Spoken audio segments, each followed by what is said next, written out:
The pasuk at the end of the parsha, after the whole Mamar Hasina takes place, Klal Yisrael sees everything, and afterwards Moshe says, "Vayom Moshe la'am, al tirau, don't be afraid.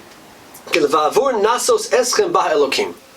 In order to nasos eschem, God's don't be afraid. God's coming l'nasos eschem. What does l'nasos means? What does it mean? So it's mechalokos and meforshim.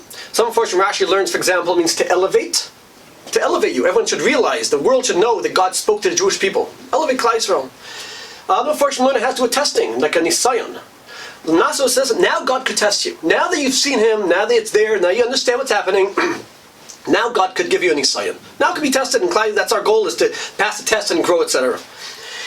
It's interesting that the same word, nisayon, nes, and nasos, nes means to elevate and to be on a banner, to be great, to be lifted up, and the word nisayon, which was to be tested, is the same word.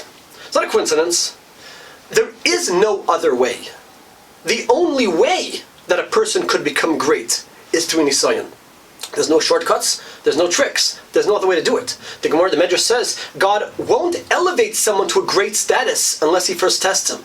It's interesting, a while ago we had with Yosef and his brothers, so going back into Vayeshev, so it says that Yosef was, became in Potiphar's house, became the head slave there, is in charge of probably hundreds of slaves, he runs the place, and Potiphar says nothing as far as what he does, he calls all the shots. And he thinks to himself, I don't understand.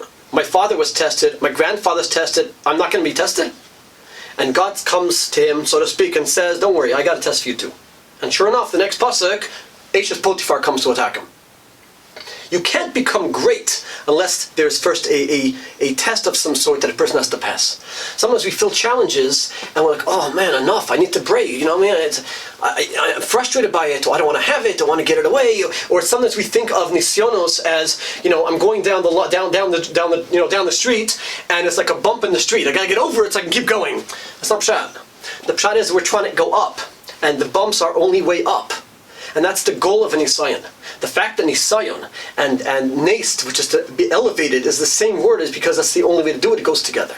That's Hashem, we should have tzlacha in passing on nisyonos and become the great ones that Hashem wants us to become. Have a great Shabbos.